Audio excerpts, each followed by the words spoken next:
As Nigeria marks Children's Day, a celebration of hope, learning, and the limitless dreams of our youngest citizens, we bring you a special edition of Beyond the Headlines that zooms in on two sectors shaping their future: education and aviation. One teaches them to fly with books, the other teaches them to fly with wings.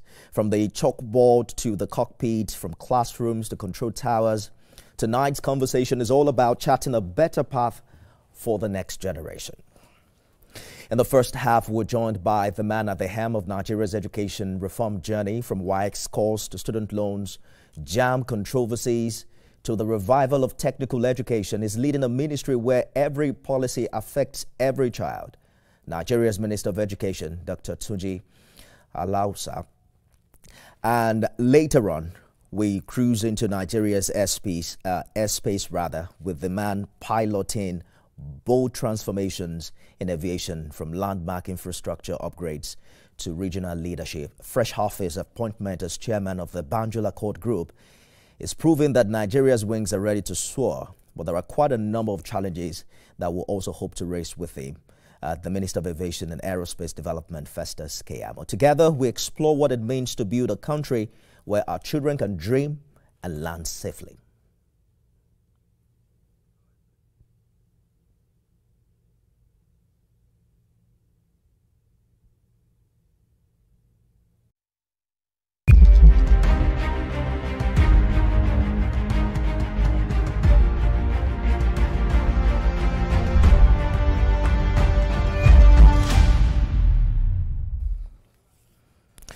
Let's begin with Nigeria's education challenge and government's midterm response. From reported mass failures in JAMB and WAEC to allegations of mismanagement of the student loan scheme, education remains at the center of our national debate. But the federal government says solutions are underway. At the helm of this charge is Minister of Education, Dr. Tunji Alausa, a medical doctor turned policy reformer, now tasked with resuscitating Nigeria's education system. Dr. Alausa, welcome to Beyond the Headlines. Thank you. All right, let's for having me. Good evening. Let's take the tough questions out of the way. You came under heavy criticism recently for suggesting that the mass failure in JAMB was evidence of successful anti-exam malpractice measures. JAMB registrar, Professor Loyede, later admitted a technical error which contradicted your earlier claim. How is your ministry navigating this development? No, there's no contradiction here. The percentage of people, students that got above 200 over the 400 total marks remained the same. After the technical glitch, we conducted exams in about 300 students. The percentage remained the same. Now, let's face it, this is the fact that we have to admit. And as I've always said, I don't mind laundering our dirty linen in public, because that's how we can challenge ourselves and fix the system. I wish things were not like this by the time we came in. You look at NECO and WAEC, those exams are readily available before the students go into the exam centers. And the danger of cheating in exam is that it disincentivizes even the good student. A student that is learning, working hard, studying hard to pass an exam, he realizes that his other colleagues have seen the question. How do you think he will feel? There's he or she will have a high temptation to join them. And this is what we're seeing. A lot of students have this question. They're cheating their way through WAEC and NECO. And by the time they go do JAMB, that's a computer-based exam, that is now almost 100% foolproof. They're seeing the question, they're now doing exam the way exams should be done.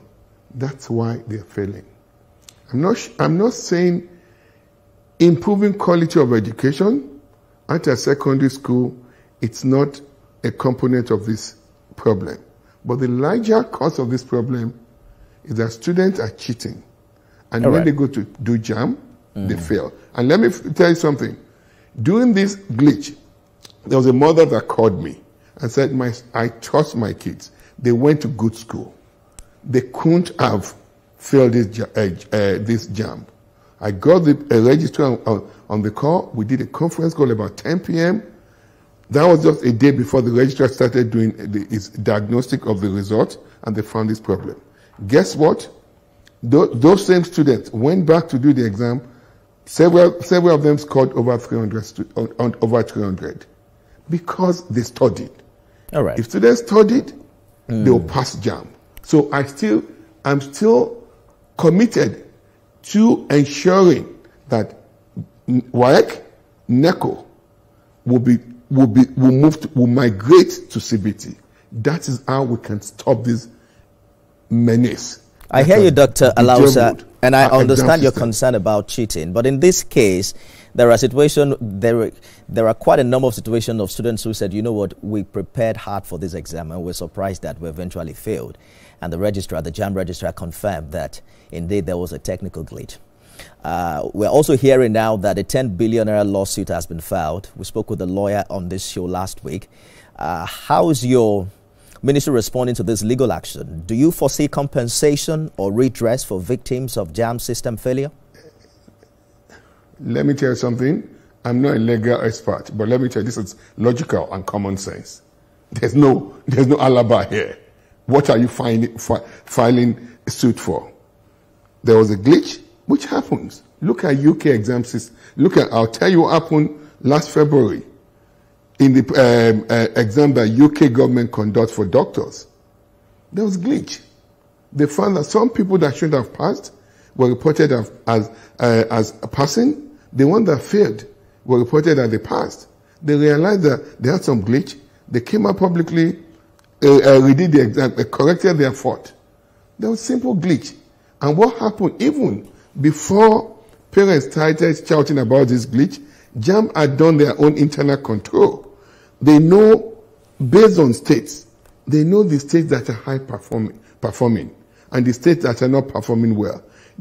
As they were analyzing those, their own internal data, they realized that there was something wrong before the outcry. So they knew, and within days, they did expansive review of the process and realized what happened. It was a technology glitch, which could happen anywhere, and it's been fixed. Now, 1 week or 1 week after, the students they've taken the exams again. The ones that passed know, the ones that did not pass know what they scored. So if anybody is going to court, let them go to court. It is a free country. Our judges know. They decide this case. They decide these cases based on the law of the country.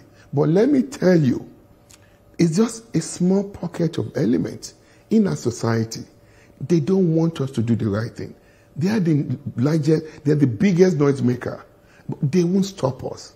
Yeah. This President I understand your concern, Honorable Minister. Give me 1 second. Yes. Give me 1 second. This President Bola Ahmed Tinubu, believes fervently and benevolently in human capital development. Education is the center of it all, healthcare and social protection. We will ensure that our exam system is clean and we maintain it's a sanctuary. Indeed. That every child that goes into those exam halls will be treated fairly and equally. I hear you, but my concern really is that there are also a genuine portion of the Nigerian population who have the best interest of this country at heart. And the reason for asking bold questions is to public servants, make them accountable in such a way that things can get better. Because you are saying NECO and WAEC should go digital. Just recently, the DSS and police arrested 20 suspects for hacking the 2025 JAM CBT exams. These are coordinated cyber attacks revealing the state of digital security in our education sector. Are you concerned? And what are you doing to protect the integrity of these exams? Because people have to believe in that integrity to be able to subscribe to it. Thank you. There are layers, there's layers of cyber security that we have to deploy. Hacking is a big business now everywhere in the world. Go to other countries like the UK, like United States of America. It's a big business. They hack into their system. Last year, America lost almost $80 billion into the financial transaction from hacking. And it's happening everywhere. But what do? We need to up our game in protecting our digital infrastructure. And that's what JAM has done. We have several protective layers. And people will try to hack, but we're finding them and we're preventing them from hacking. And I will let me repeat clearly to Nigerians, and please listen, please, let's look into the future. We can't, because that we have presumed problem that will happen. We should not migrate to the modern times, the way things are being done.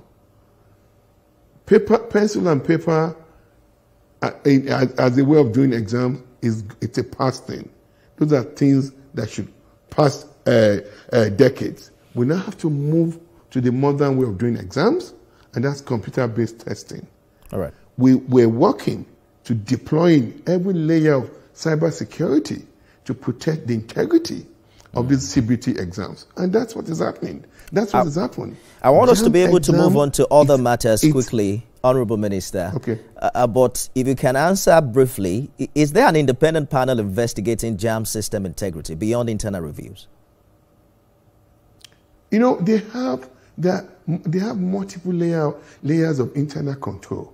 They identify these problems before the public came out.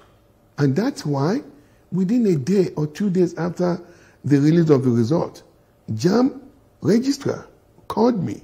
He already assembled expansive people, subject matter experts in the field, brought them in. They were very truthful, and they already identified their problems.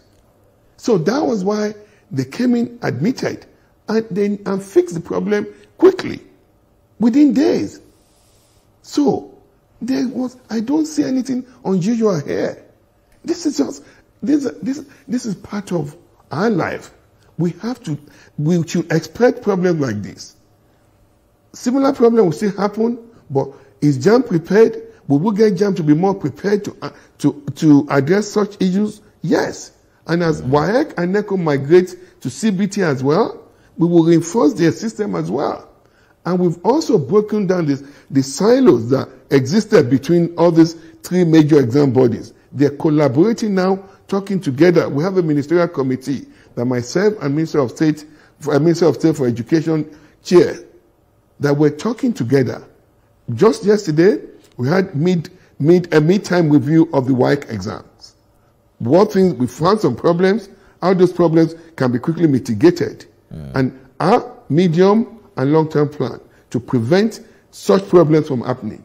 We're very proactive. We are being proactive. It's a different day in the country. The education system is changing, and it's changing very quickly. We're modernizing our process. We're making everybody accountable. We'll make the teachers accountable, the parents accountable, the students accountable. We, the administrators ourselves, we're making ourselves will also be accountable. Dr. Alausa, let's touch on WAEC for a bit. From Lagos to other states, we've seen over 122 billion naira spent on this exam in the past 6 years. But last year, over 54% of Lagos public school students failed. There are conversations around where we're seeing such poor outcomes despite rising investment. So stakeholders, for instance, have now blamed inadequate infrastructure in our school, poor teacher quality in primary schools, and what have you. You saw the viral video that showed students writing WAEC exams at night with torchlights in Asaba. You condemned the situation, but walk us through the systemic actions that are now being taken to ensure such conditions don't repeat themselves. And let me quickly address the problem that happened at Unity Secondary School in Delta State. That's not acceptable. The condition in which those students wrote those exams was not acceptable. We're working with Delta State government to investigate why that happened. WIC is involved, the government is involved, our FECAS team are all on the ground, and we will prevent such a situation from happening. Now, let me tell you, and I agree with you, part of it, of what's happening here is the quality of education. And that's why the president has mandated us, as ministers in the Ministry of Education, that every single child in this country should get high-quality education. And when you give high quality of education to these children, what do you get? You get they're better thinkers, they have better critical they're better critical thinkers. Their problem-solving abilities, it's high. Their ability to navigate life situation, it's high. They make informed decisions in life. And that's why we're focusing on improving the quality of education at our schools. Okay. From the foundational school to secondary school and to the tertiary institution. I'll tell you what we've done.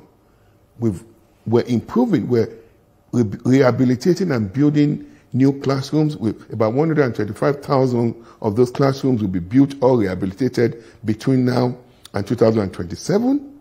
We're adding watch facility to these facilities. We're ensuring we're supplying these schools with digital skills, with instructional materials for children and teachers as well, ranging from technical skills and STEM. We're also focusing on improving our teacher capabilities. We're focusing a lot more on teacher professional development. Previously, with UBEC, funds were being given to SUBEB to just train these teachers. What we're doing now, that will be launching in the next few months, will be digital trainings for our teachers.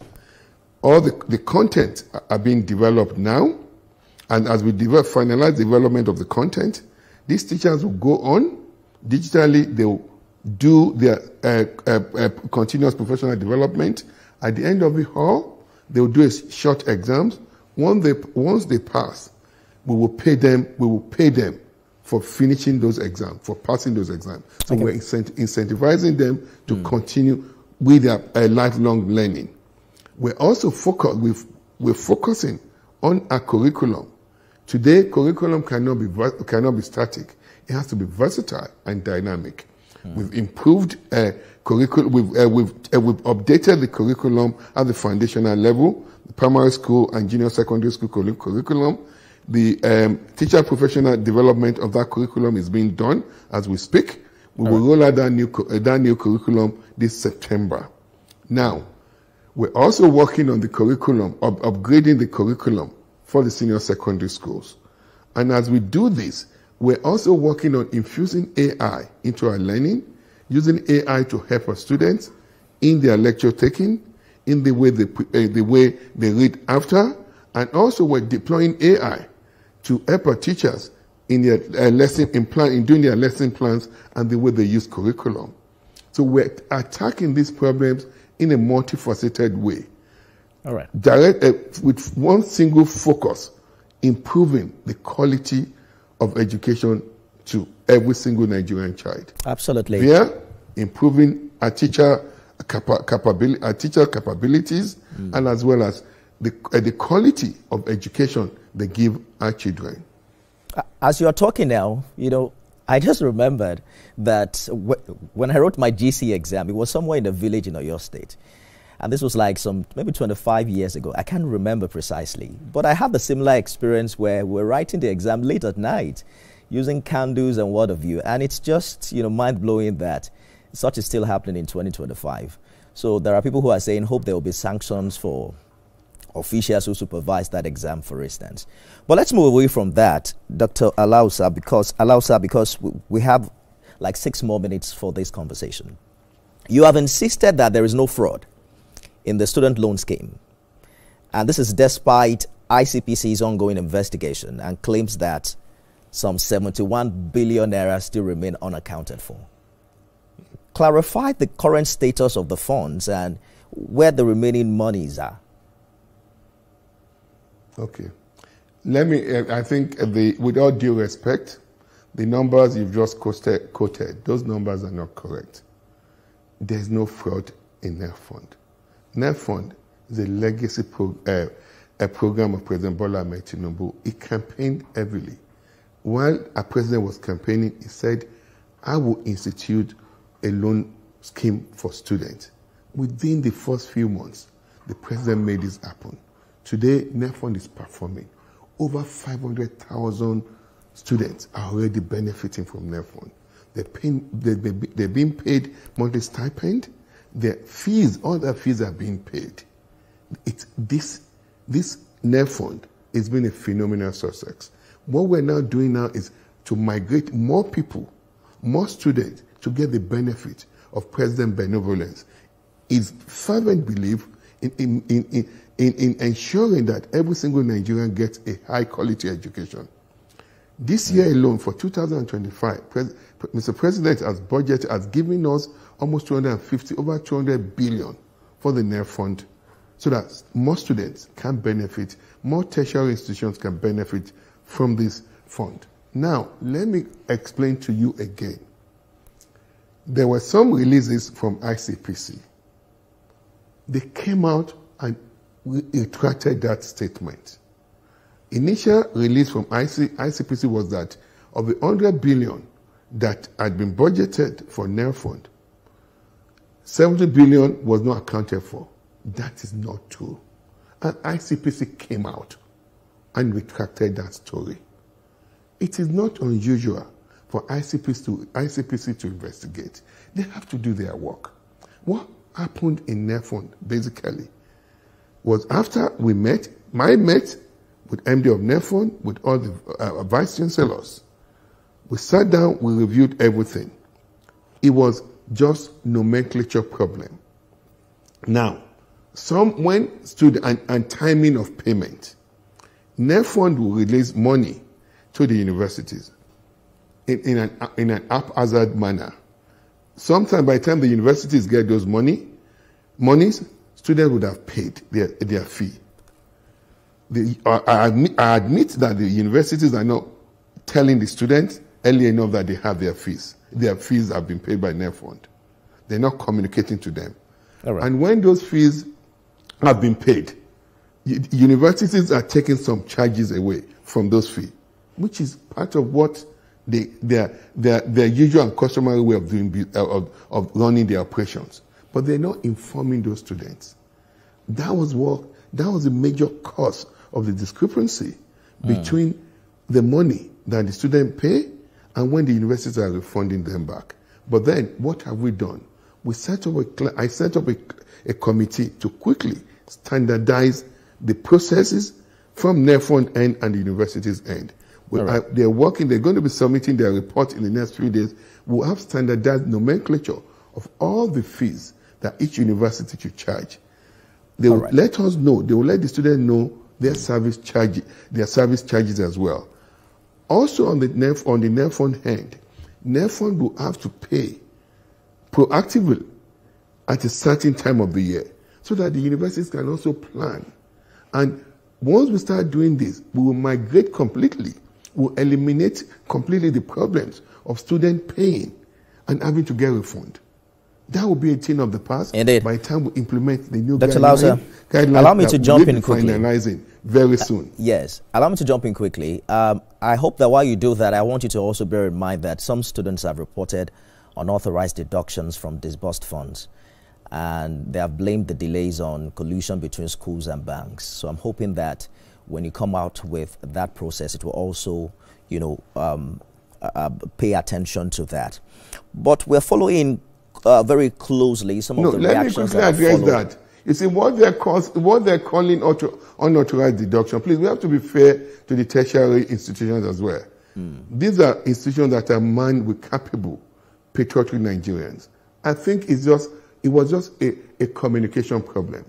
The unauthorized deductions were service charges, customary and usual and customary charges that were charged by those institutions, but they didn't communicate those to the students. It was communication lag. There was no corruption there. And that's why I'm telling you to clarify this. Those perceived unauthorized charges were service charges, legal service charges by those institutions. But by the time we implement these new guidelines, this will be a thing of the past. It will be completely eliminated. Dr. Alausa, we have to go now. They have called you a quiet force of change, crediting you with transformative efforts in like mini grid projects for universities, ending the BA scholarship scheme.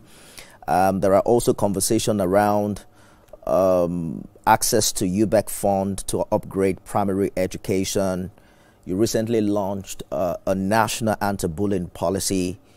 We really do not have time to go through all of these. But you came from the health sector, right? And many say that you have brought a clinical diagnosis to education. So in a minute, if you can, talk to us about what your diagnosis will be if Nigeria's education system were a patient. What's your honest prognosis? You know, and how long will the treatment take before we see recovery? Thank you. We're past the phase of diagnosis. We're clear now on where we're going. If you see our 6 priorities, we're past the phase of diagnosis, let me repeat. We're now in full implementation phase. I won't say treatment phase, full implementation phase, and we're already seeing results. You must have heard that 6 high focal area, our expansive agenda, expansive TVC agenda, technical, vocational education and training. That will be rolled out this Friday. All right. With second high priority, where if I can talk for the next 3 hours on TVET, but I don't want to do that because I only have just about 3 minutes. But let me quickly go through what we're doing, and we're beginning to see results. High focus on STEM with 2M, science, technology, engineering, mathematics, and medical sciences. You've seen that we're spending almost 110 billion naira, rehabilitating 18 medical schools across 6 geopolitical zones. We're also building new simulation lab to expand our ability to admit more students to medicine, dentistry, pharmacy, and nursing. We've actually surpassed our annual admission rate, a target admission for nursing.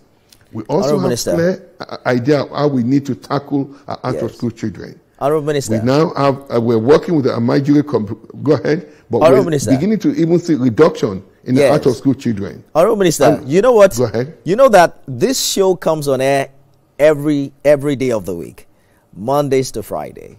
And now that you know where our studio is, we can always invite you again. I'm hoping that we'll continue this conversation subsequently.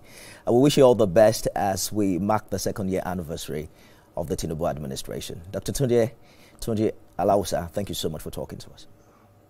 Thank you so much. It will be my honor to come back all the time. Thank you. Absolutely. Thank you.